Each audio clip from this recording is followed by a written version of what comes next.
Some stories begin with thunder, others with silence. This one begins with the chill of a world untouched by flame, a time when the breath of mortals rose in white clouds beneath a darkened sky, and the nights were long and cold and full of fear. There was no hearth, no spark, no light but the moon and stars. The forests were deep and full of shadows, and the wind moved through the trees like a restless spirit. Far above this dim world, where mountains clawed the sky and clouds clung to the cliffs, the gods of Olympus watched. They lived in brightness, in warmth, in laughter and gold and wine. Their halls never saw winter. Their torches never went out, and they kept the fire for themselves. I'm the Candlelight Mythologist, and this is myth the way it once was. Timeless, ancient, and told in the hush of night. If you enjoy quiet stories like this, consider liking the video and subscribing. Tell me where you're listening from and what time is it there, or which myth you've always loved. I love reading through them all. Now, take a deep breath, settle in, and let the old stories carry you away. In the early days, before the age of kings and written words, there lived the Titan Prometheus. Not quite God, not quite man, but something older, carved from the bones of the earth and the breath of the sky. He walked the world before it had names, his feet bare on stone and frost, and he saw the suffering of mortals. He saw how they cowered in caves when storms rolled in, how they huddled together, trembling like birds with no feathers. He saw them die in the dark. No heat to soothe them, no light to guide them, no flame to cook their food or forge their tools. They lived at the mercy of the world, and the world was not kind. Prometheus loved them. That was his first crime. For love, in the realm of gods, was rarely pure and never safe. He was not like his brother Prometheus, who gave animals their claws, their fangs, their feathers, their speed. To mankind he had given little: a bare form, a clever mind, a fragile body, and now they were helpless things, brilliant and dying. Prometheus watched and grew bitter. He spoke to the wind, to the rivers, to the stars, and then he decided he would give them fire. It was no small act. Fire belonged to the gods. To steal it was to insult Zeus himself, king of Olympus, ruler of thunder and law. But Prometheus did not tremble. He was ancient, older than Zeus, carved from a time before the throne had a name. On a day when the clouds parted and the gods grew careless, he climbed the secret paths to Olympus. The wind howled against him. The air grew thin. But he reached the high halls of the gods, where ambrosia flowed and golden hounds guarded the gates. There, in the great hall, burned the eternal flame, a quiet, flickering heart of the world, neither wood nor oil, but something sacred. Prometheus did not hesitate. He reached into it with a reed, hollow and stolen, and caught the smallest ember. Just one spark. It was enough. He left as silently as he came. No trumpet, no war, no sound at all. Just a titan in the cold wind, carrying a gift that would change the world. Down he came, through cloud and storm, through crags and snow, and walked again among men. They gathered around him, fearful and thin, and Prometheus knelt, touched the earth, and placed the fire upon it. It did not roar, it whispered, it crackled, and then it burned, a light unlike any they had known. A warmth that reached the bone. Mortals fell back in wonder. Children stretched their hands toward the glow. And for the first time, in the hush of a frozen world, humankind saw fire. They fed it twigs and dry grass, then branches and logs. They learned its moods, how it danced how it breathed, how it could love and kill. They roasted meat, sang songs, and kept the darkness at bay. Night became bearable, life became possible, and Prometheus watched with quiet joy. But in the sky above, the thunder clouds began to gather. The skies above Olympus were rarely still. They churned like the moods of gods, bright one moment, storm-dark the next. And on that high throne, Zeus sat, golden and crowned in lightning, his gaze cast over the world like a father watching unruly children. He noticed, of course he noticed. The scent of smoke drifted up from the earth like an insult. The flicker of flames in mortal hands, tiny but defiant, reached even the cold marble pillars of his palace. Mortals had no right to fire. Fire was sacred. Fire was divine. Fire belonged to him. He rose, and the wind stopped. Around him, the gods fell silent. Hera, with her sharp eyes, Apollo, with his golden lyre, Athena, wise and still as stone. Even they felt the storm forming inside him. It was not the flame that wounded Zeus. It was the defiance that a titan, old, half forgotten, tied to the crumbling past, would dare to take what was his and give it to such fragile creatures. It was unthinkable. And so he summoned Prometheus. The Titan came without fear. His eyes were bright, like someone who had done something beautiful and didn't regret it. "You stole fire," Zeus said, though his voice was quiet. It did not need to rise. The whole sky held its breath. "I did," said Prometheus. "For them," Prometheus nodded. "They are ours to guide." And they were cold. There was a pause, a long silence filled with the weight of old grudges and ancient pride. Prometheus had stood with Zeus once, long ago, when the gods had battled the elder titans. He had chosen the side of Olympus. He had helped shape the new order. But loyalty, like memory, fades. "You gave them more than heat," Zeus said at last. "You gave them rebellion." Prometheus smiled, gently. "I gave them hope, and that was his second crime." Zeus stood, lightning coiled around his arm like a serpent. Thunder rolled in the distance. "Then let them learn the price of hope. The punishment would be legend." First, Zeus turned to mankind. If they had fire, then let them also have suffering.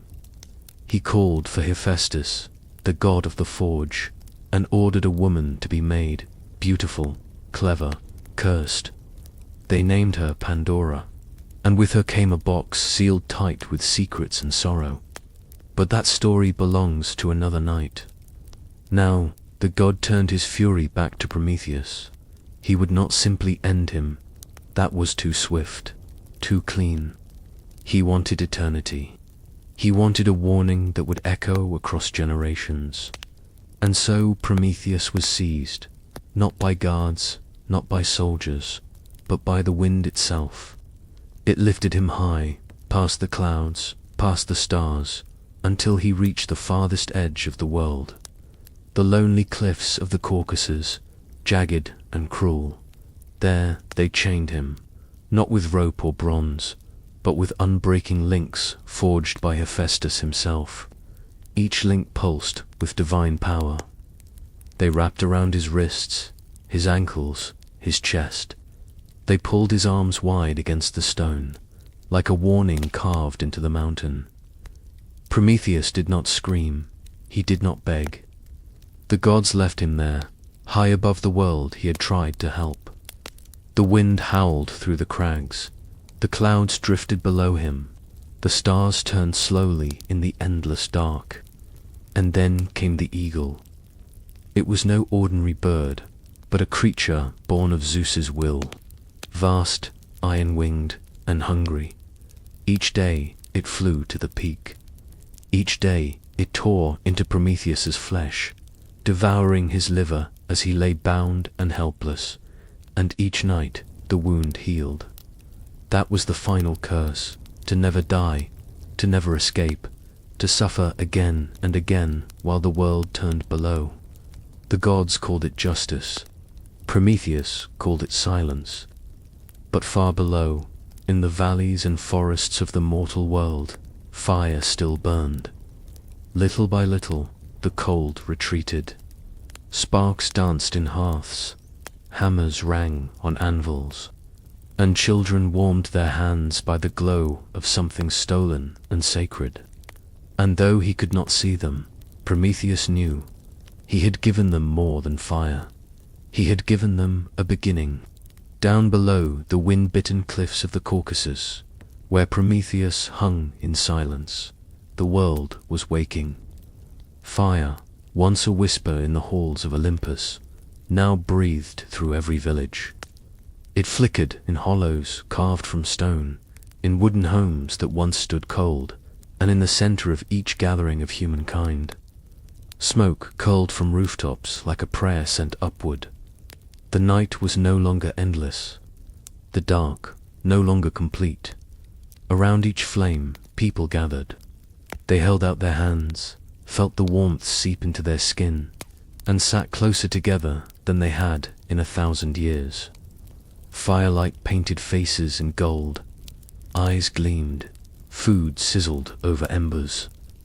Laughter returned to places where only silence had lived before. There was power in this new warmth. It softened the hunger that winter once carved into bellies. It turned meat from raw to tender. It made water safe to drink. But beyond survival, fire stirred something older, something wilder. It whispered of change. Tools grew sharper. Stones gave way to bronze. Bronze gave way to iron. Sparks flew from anvils. Smoke rose from kilns. Pots held water longer. Walls stood stronger. The world was being remade, one glowing ember at a time. And it was not only hands that changed. Minds, too, caught fire. Ideas formed, shaped by firelight. Language grew richer. Symbols were etched into clay and stone.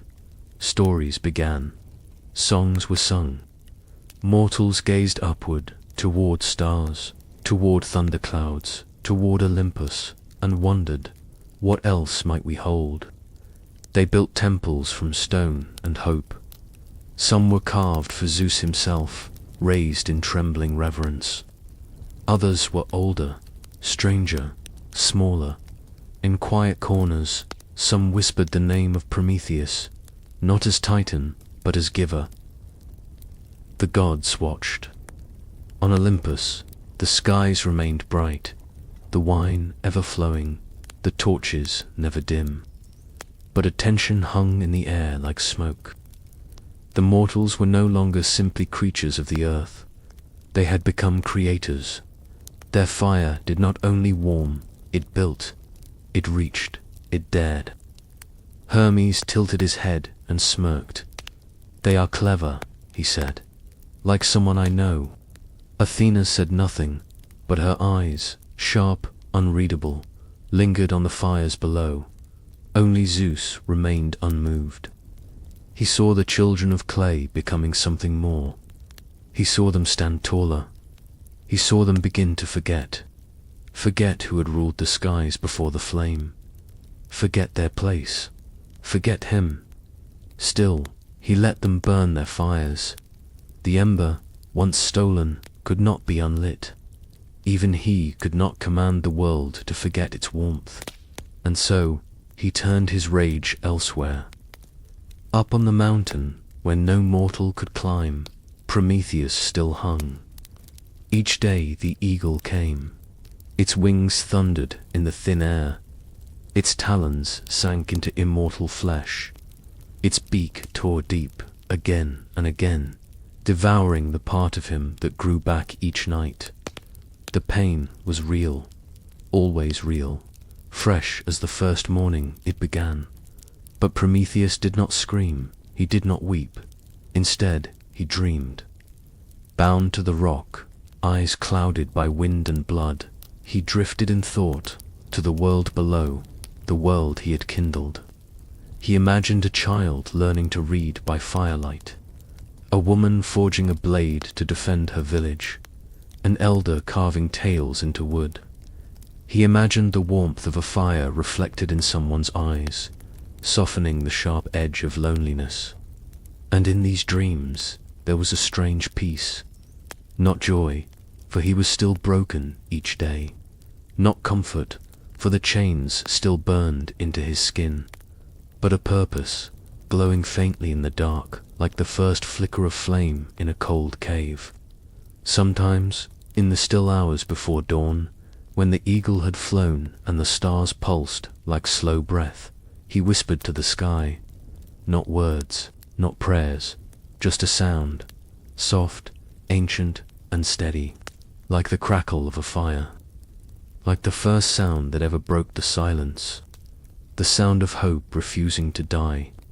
The gods, it seemed, were not yet satisfied. Prometheus had given mankind the gift of fire, but Zeus, wounded by the insult, could not bear to let the matter rest. His was not a wrath that struck once and faded. It was the kind that smoldered, that simmered beneath marble halls and thunderclouds, waiting for the right moment to burn again.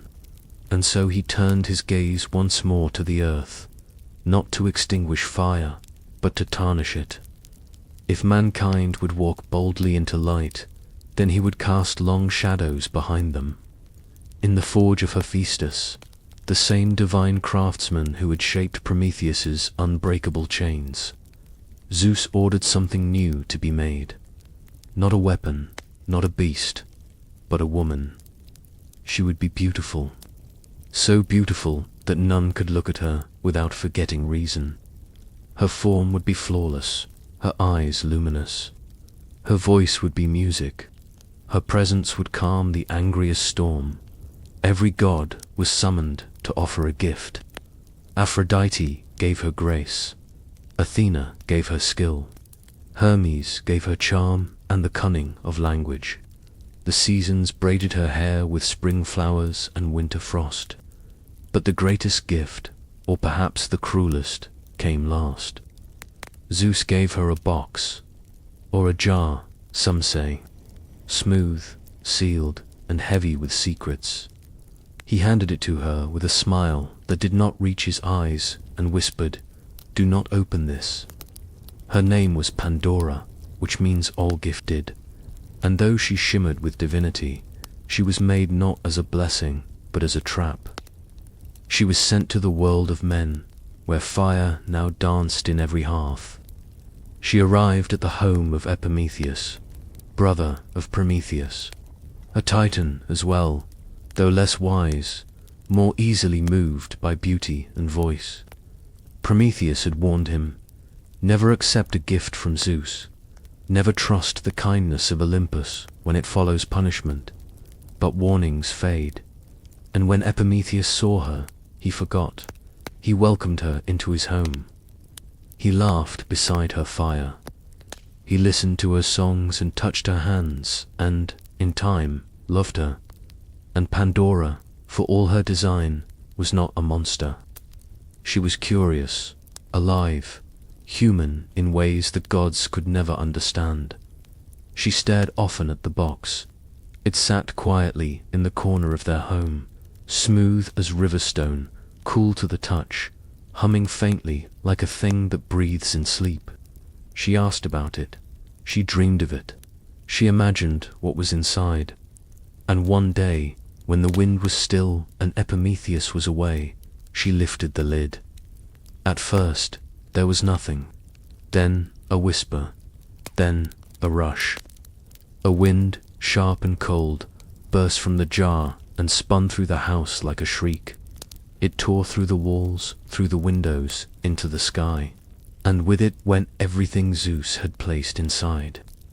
Sickness, thin and cruel, slipped into lungs. Jealousy curled into hearts. Grief followed love. War followed hunger. Old age arrived where once there had only been youth. Pain bled into joy. And death, a thing unknown to mortals before, spread its long shadow across the land. Pandora screamed and slammed the lid shut, but it was too late. Everything had escaped, except for one thing. At the bottom of the jar, pressed into the corners like a forgotten feather, was a final presence, soft and still. Hope. She almost let it go, but something stopped her. A whisper, perhaps, or a feeling too small for words. She left it inside. The world, once warmed by fire, was now made heavier by sorrow, but not entirely, because hope remained. Far away, on the broken cliffs where the clouds were sharp as blades and the wind carried no birdsong, Prometheus hung still. He did not know Pandora's name. He did not see the jar, but he felt the shift in the air, the ache that now reached through mortal dreams, the sudden weight in their breath. He knew Zeus had not undone the gift. No, he had buried it beneath 1,000 troubles, so that every time a mortal reached for the light, they would do so through pain. But this, too, Prometheus understood. Fire does not burn only wood. It burns away weakness. It burns away fear.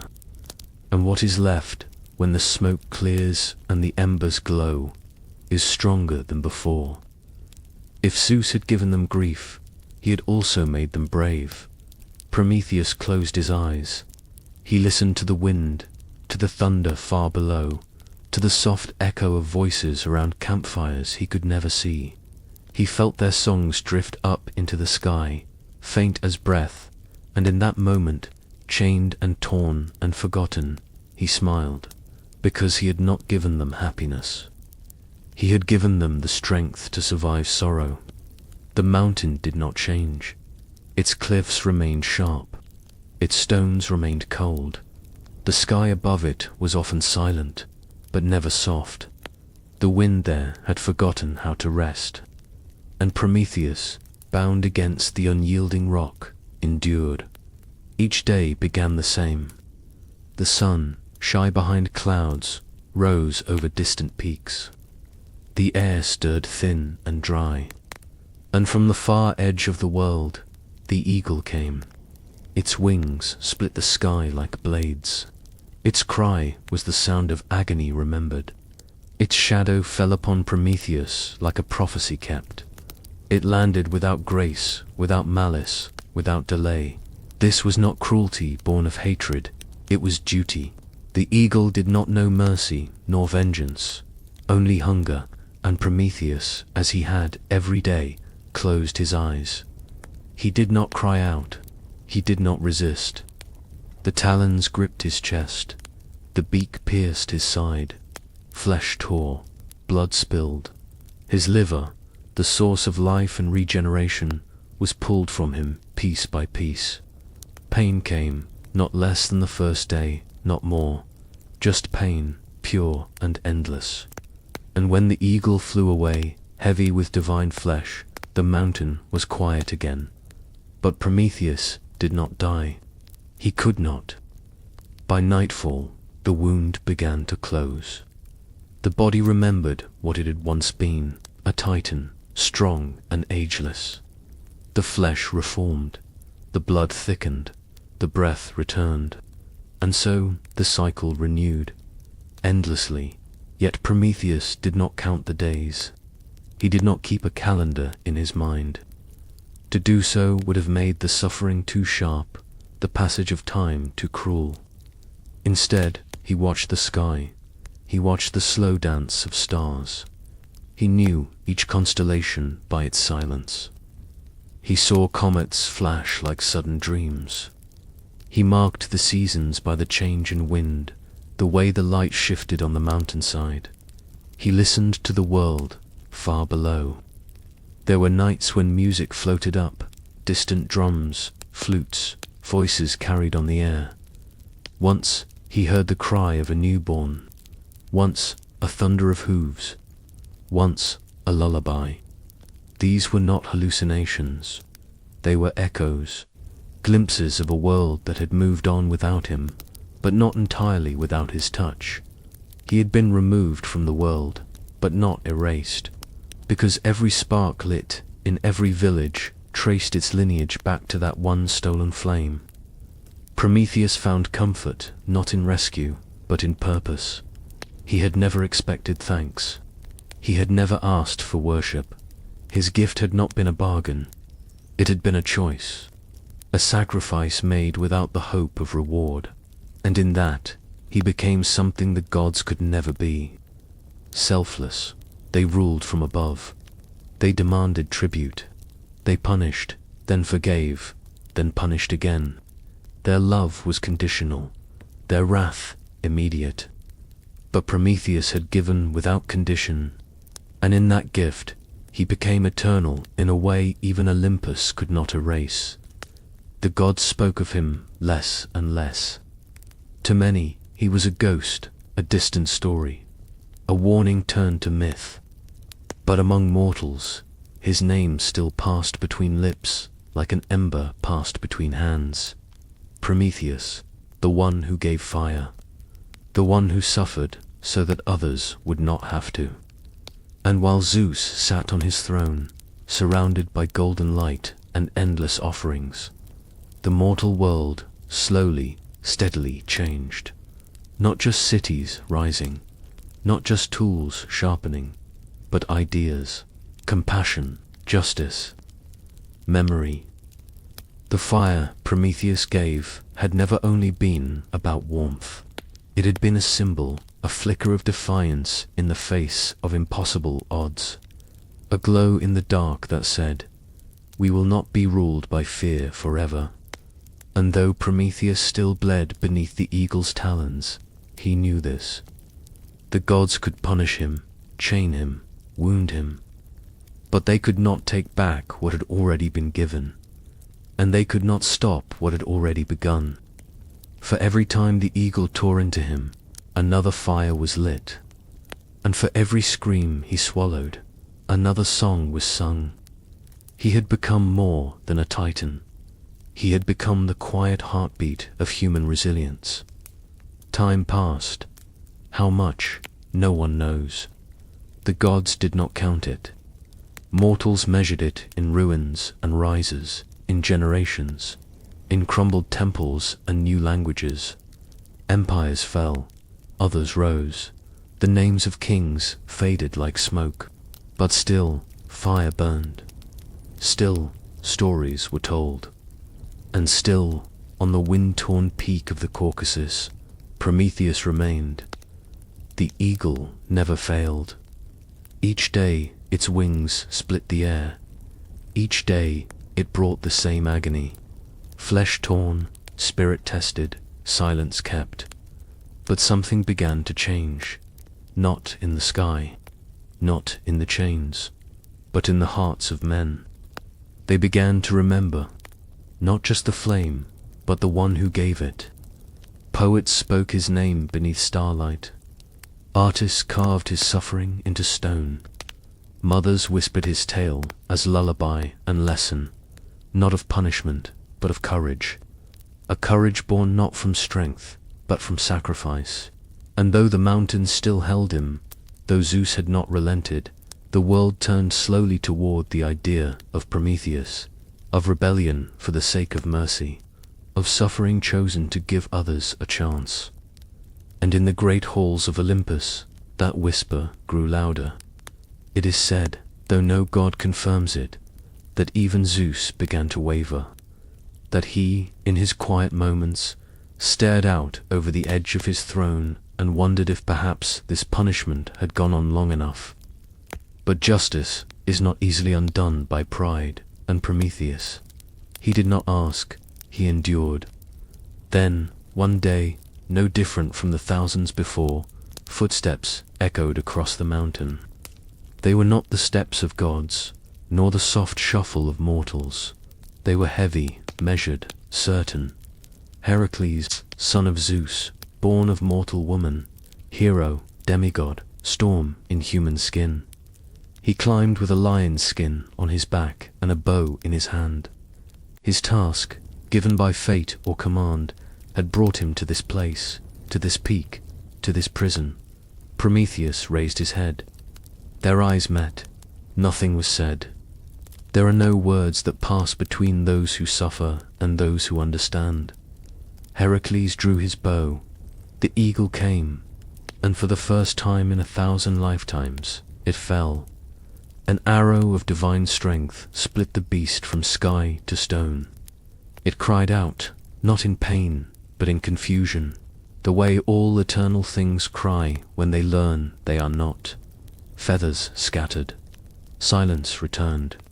The chains did not vanish, but Heracles broke them. One by one, link by link, with hands that could hold mountains and a heart that knew weariness. Prometheus fell forward. His legs, too long unbent, shook beneath him. The wind greeted him like an old friend. The air was thin, but alive. He was free. But this is not a tale of rescue. It is a tale of endurance. For even if Heracles had never come, Prometheus would still have endured. That was the true gift he gave. Not the flame, but the example. To suffer, to remain, to keep believing that the world is worth the cost. And now, as the story nears its final breath, let the wind grow softer, let the fire burn low, let the stars blink slowly in the vast silence above. The world is full of stories, but only some are carved into the bones of time. Only some are whispered by smoke. Only some are told by the hush of night when the heart is tired, when the mind lets go, when the soul listens. And this one, this story of fire, of punishment, of sacrifice, lives on because we need it. Because even now, somewhere, someone is walking through darkness, holding a light they didn't make, because someone long ago suffered to pass it on. And so the tale ends, not with a roar, not with a cry, but with a glow, a final warmth. And just like that, another old story comes to a quiet end. Sleep well. Good night.